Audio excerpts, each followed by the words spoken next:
Welcome to Global Investment Voice, your premier podcast for diving deep into the world of investment migration. Are you dreaming of a second or third passport? Then join us as we traverse the globe, exploring the ins and outs of the U.S. EB-5 immigrant investor visa, uncover the secrets of golden visas, and delve into the many residency and citizenship by investment programs. Each episode is packed with exclusive insights from top industry experts. Whether you're an investor, developer, or a visionary entrepreneur, we're here to guide you through the complexities of global investment migration. And who better to navigate this journey with than your hosts, the dynamic legal duo of this industry, Mona Shah and Rebecca Singh. Plus, hear directly from a lineup of global investment migration leaders. So, buckle up and tune in to Global Investment Voice, where your global investment journey begins and expands. Hey, Rebecca, it seems that one policy decision in DC has just made folk think that second citizenship may not be a luxury. It's probably a necessity.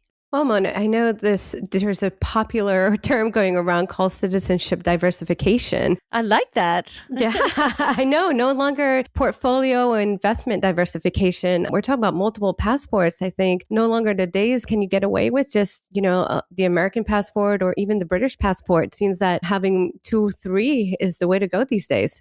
Yes, as we've discussed on this podcast many times. But right now, I think, as we've discussed in our previous podcast, this whole issue of Trump's travel ban, and I call it a ban, but it's supposed to be a pause. It really is making people outside of the US also think, what other passport should I get? And have you noticed, Rebecca, in his list of 75 or 73 countries, he has included many of the CBI countries? Yes. Yeah, he has. And what's even more frightening is that, these are supposed to be limited to immigrant visa processing for those who are getting like the green card or the permanent residence to the US. But just recently, he's also cut the visa validity for Antigua and Dominica for the tourist visa from 10 years, where you're able to get it from multiple entries, to just 3 months. That's tough. That's tough because so many of these people have relatives and homes in the US, so that really is tough. But we have a secret. A secret destination which Trump doesn't know about, and please promise me you're not going to tell him. Well, I don't know. Hopefully he might get another country added on to this, but don't say that. Don't say that. But Mona, today joining us to give us a little bit more about the secret country out there is Tatiana Muntean, who is a global investment advisor and the principal of Global Freedom Capital. Welcome, Tatiana. Thank you for having me on your well-known podcast. I'm honored to be here.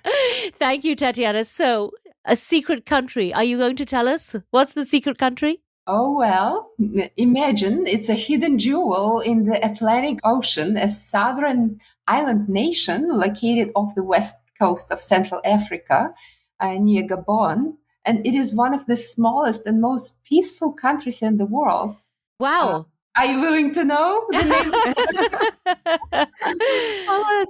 Well, let me tell you, this country is not about mass tourism or crowded cities. It's all about nature, stability, and long-term global security. Well, wait. New Zealand isn't on the African coast.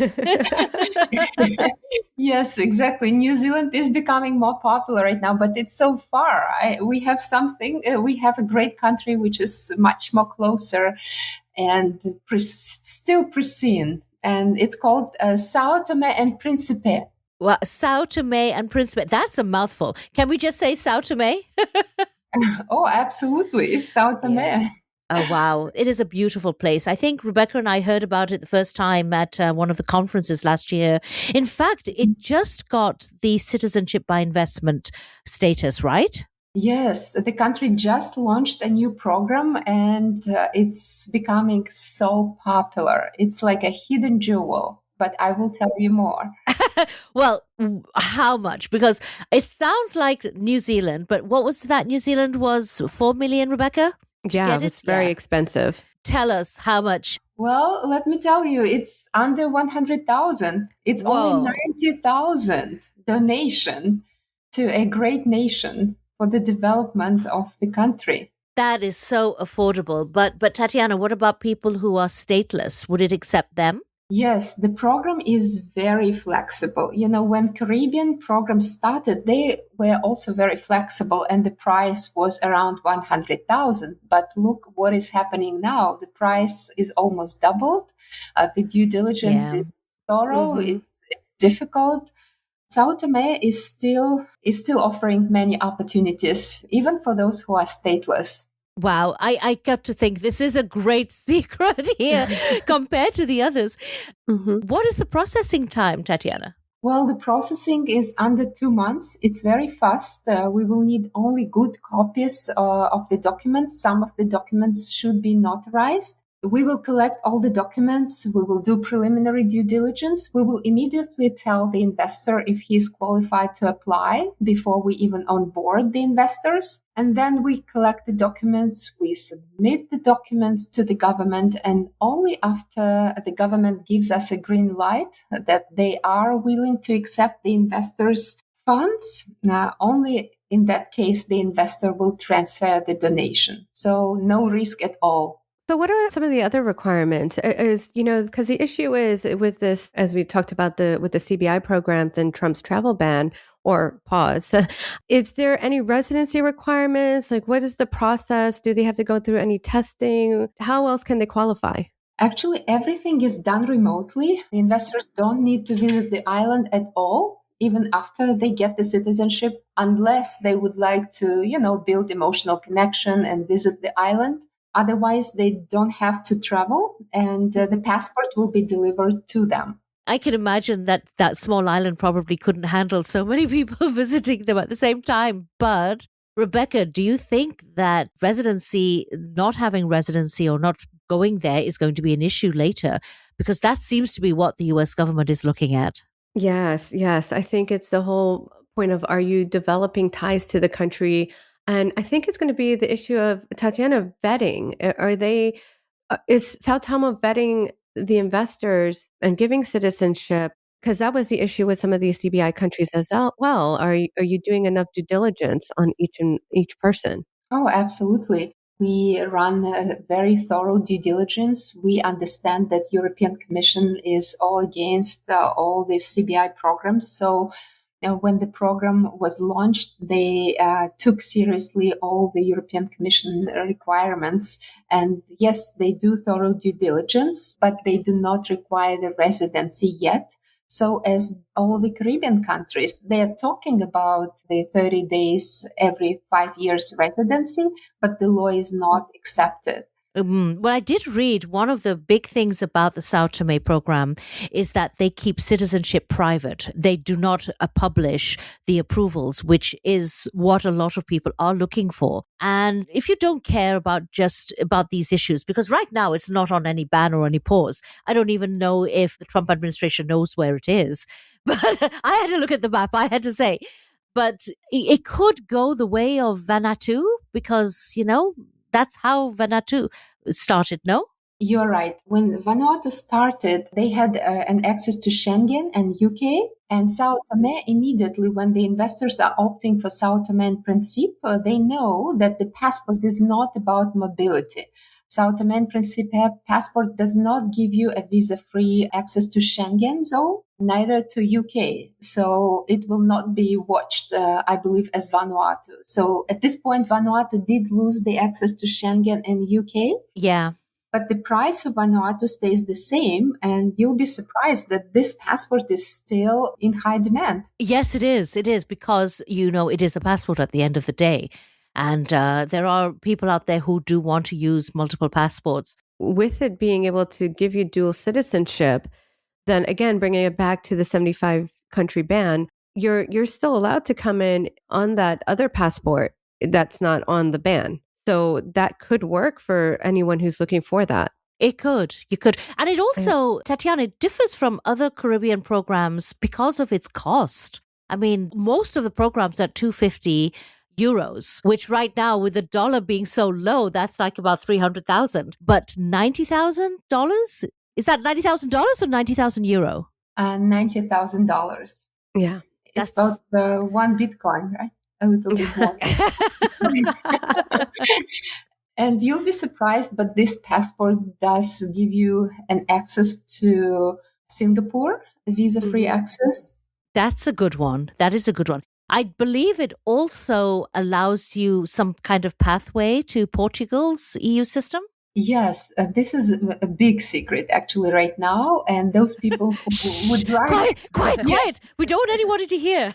Yeah, we created a package for the golden visa applicants. As you know, those who apply for the golden visa in Portugal, there are now talks about extending the citizenship application, and the investors will be able to obtain passports only in 7 or 10 years, actually in 10 years. These are still the talks, but the investors are concerned. So what could be done with São Tomé and Príncipe passport, because it's a part of community of Portuguese language countries? Once the investor gets São Tomé and Príncipe passport and applies for the Portuguese golden visa, he will definitely be able to apply for the citizenship of Portugal in 7 years. So that makes the program faster as well. It does. Yeah. And the one thing about this passport as well, it really does target those countries where they can't go anywhere else, like Iranians, which might be a big market right now with all that's going on, and as well as the Russians. And of course, Tatiana, you speak Russian and you deal with a lot of Russians. Are they moving towards this passport? Oh, yes, absolutely. That's a great intermediary passport for them. At the same time, Africa is an emerging market. So with São Tomé and Príncipe passport, they get an access to South Africa, to Kenya. Even Americans need a visa to Kenya or Ghana, but with São Tomé and Príncipe passport, the whole Africa is almost visa-free. This was something that we raised in one of our earlier podcasts when we talked about Jesse Jackson. That was one of his visions, Tatiana. He saw that money was going to be coming from Africa and that it was going to be an emerging market, and that it should be included. It is. And I bet this program will be much more expensive. I project maybe next year it could be doubled, just because of the amount of the number of people who are applying for this passport. Oh, so we should get in now while it's still so cheap. Yeah, grab it until it goes, No, that was one of my concerns, is that it's a great program. It's up and coming, and then I'm afraid because it's going to become so popular, but at the same time, I hope it doesn't kind of go down the wrong path as some of these other CBI programs. Well, it's all about them. It's really how well the country themselves, how they keep their due diligence standards. I mean, you can have this whole slogan that this is the program which says yes when others say no, but in order to have a long-term reputation, you've got to maintain those due diligence standards. And they are doing a great job because, yes, the investor doesn't have to show all the funds that he will be investing and everything that what he has. Like, for example, when the investors apply for Malta program, Maltese government will really see everything what the investor does. But in this case, well, the amount have to be legitimate, but it's very popular among crypto investors. So the donation in crypto is also possible. Oh, so that's interesting. So Tatiana, Mona, I wanted to bring this back around to then our investors out there who are looking for, is this going to help them on their taxes? They're looking for a tax haven, you mean? Yeah. Yeah. Well, definitely for some investors, not for the investors from the US or with the US passport. Certainly, we are taxed everywhere. But legal tax saving is also possible, in some cases. But for the other countries' nationals, the country offers 0% tax for everything, for the worldwide income, 0% inheritance tax. What is the age of the children? Children up to the age of 30. That's not child. Great. Exactly. And parents aged 55 plus can be included in one application. So for the mother-in-law gets to go as well. Exactly. No, but that's really good, Tatiana, because I know a lot of the other CBI countries, you have to be a dependent on the principal applicant. Is that a case here, or is it you just have to meet the age requirements? Yeah, just the age requirement. It would be great also for the child to be dependent, but in many cases, when we are under 30, in many cases, we are depending on the parents. And one last thing I do want to ask you, Tatiana, because again, this is something which I see as very valuable for people considering this citizenship, is the fact that as everything is kept confidential, São Tomé does not notify your home country either. No, So it's not. This is the beauty of the program, that citizenship is very private and approvals are not publicly published. people do think that only wealthy people can afford second citizenship. That's not true. Not at 90,000. That's very affordable. Mm-hmm. Yeah, now it's becoming more and more affordable with all the young centimillionaires coming to the market. And yes, definitely. Wow. One passport is not enough in 2026. Okay. It sounds really promising, Tatiana. I do think that we are going to see activity here. And guess what, Rebecca? Passports are the new portfolio. Yeah, Mona. And I think this one might be the best buy of 2026. Tatiana, thank you so much for appearing on Investment Voice, and we look forward to having you back to discuss other programs. Thank you. I will be honored to be back. Thank you, Mona. Thank you, Rebecca. And that's a wrap on today's episode of Global Investment Voice. A huge thank you to all our listeners for tuning in and sharing this journey with us. Curious about unlocking the potential of global migration and citizenship? Make sure to visit us online at mshalaw.com and globalinvestmentvoice.com.